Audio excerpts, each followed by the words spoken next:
ഗാഥ നടത്തുന്ന പൂജ ഇത്രയും കഠിനമാവാനുള്ള കാരണം എന്താ? നമ്മൾ മനുഷ്യര് പലപ്പോഴും നമ്മുടെ കഷ്ടപ്പാടുകൾക്ക് കാരണമാരാണെന്ന് അന്വേഷിച്ചു കൊണ്ടേയിരിക്കും. പക്ഷേ പ്രപഞ്ചത്തിൽ വരുന്ന മാറ്റങ്ങൾ നമുക്ക് തുടച്ചു മാറ്റാൻ പറ്റില്ല. നീ അമ്മയെ നോക്കണം, ചെയ്യില്ലേ? നിനക്കൊന്നും സംഭവിക്കില്ല. നീ വിളിക്കുന്ന ദൈവങ്ങളൊക്കെ അവിടെ വെറുതെ ഇരിക്കുക, അവര് കൂടെ ഉണ്ടാവും. ഞാൻ ഫോൺ വെക്കട്ടെ. ഒരു കാരണവശാലും ഇതൊന്നും അമ്മയോട് പറഞ്ഞു പോവരുത്.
എന്തോ ആമത്തിന്റെ സൂചനയാണല്ലോ.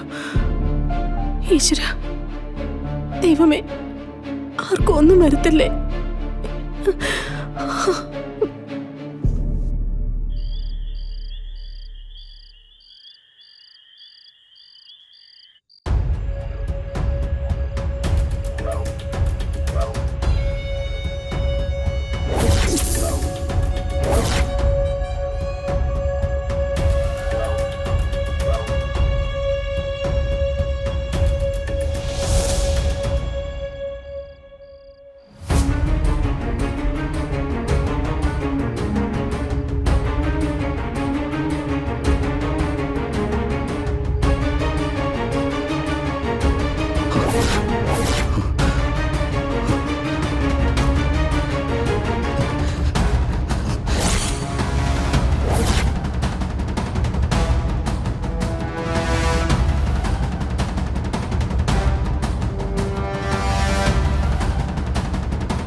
എന്താ നവീൻ?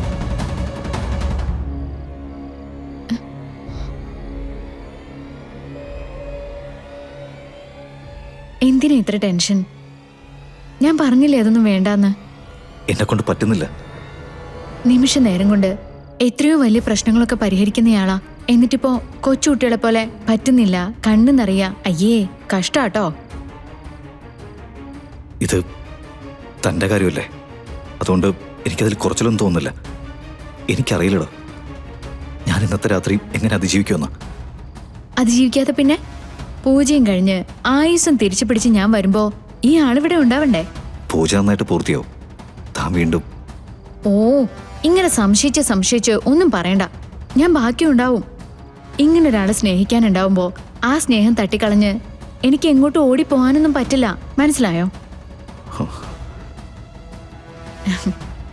നവീൻ എന്നെ എന്തുമാത്രം സ്നേഹിക്കുന്നുണ്ടെന്ന് എനിക്കറിയാം. അതൊരു കളങ്കമില്ലാത്ത സ്നേഹമാണെന്നും എനിക്കറിയാം.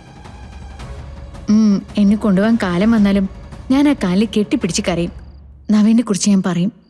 എനിക്ക് ആ സ്നേഹത്തില് ഒരുപാട് കാലം ജീവിക്കണമെന്നും ഞാൻ പറയും. നോക്കിക്കോ, വിട്ടു തരൂ എന്നെ.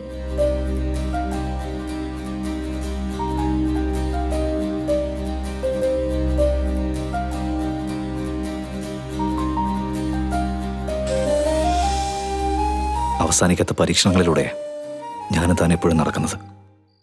എന്നിട്ട് ജയിക്കുന്നത് തൻ്റെ മനസ്സും ശരീരമാണ്. ഇപ്പോഴങ്ങനെ തന്നെ ആവട്ടെ. ഞാനും മനസ്സ് നിറഞ്ഞ് പ്രാർത്ഥിക്കാം.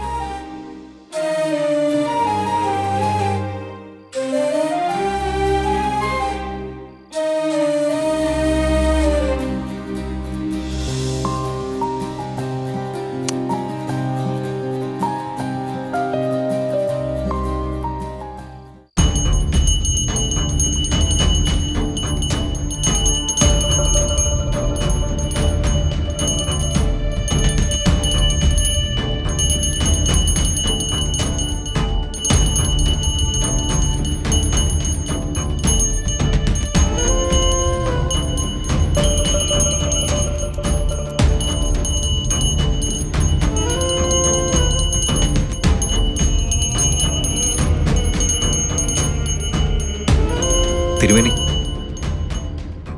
ഒരു കാര്യം ചോദിച്ചാൽ ബുദ്ധിമുട്ടാവോ? ഇല്ല, ചോദിച്ചോളൂ.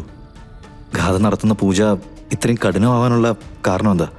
നമ്മൾ മനുഷ്യര് പലപ്പോഴും നമ്മുടെ കഷ്ടപ്പാടുകൾക്ക് കാരണമാരാണെന്ന് അന്വേഷിച്ചു കൊണ്ടേയിരിക്കും.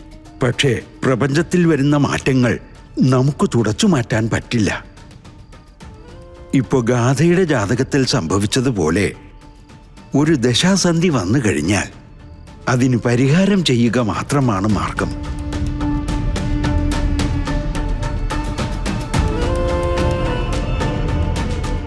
പൂജകളുടെ കാര്യത്തിൽ ഗാഥമോൾ പുലർത്തുന്ന നിഷ്കർഷത എനിക്കറിയാം. എല്ലാം ഭംഗിയായി തന്നെ കലാശിക്കും.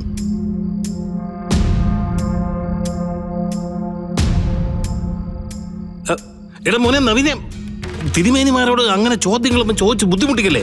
അവർക്ക് നല്ലത് പറയാനല്ലേ പറ്റൂ. അങ്ങനെയാണല്ലോ അല്ലേ?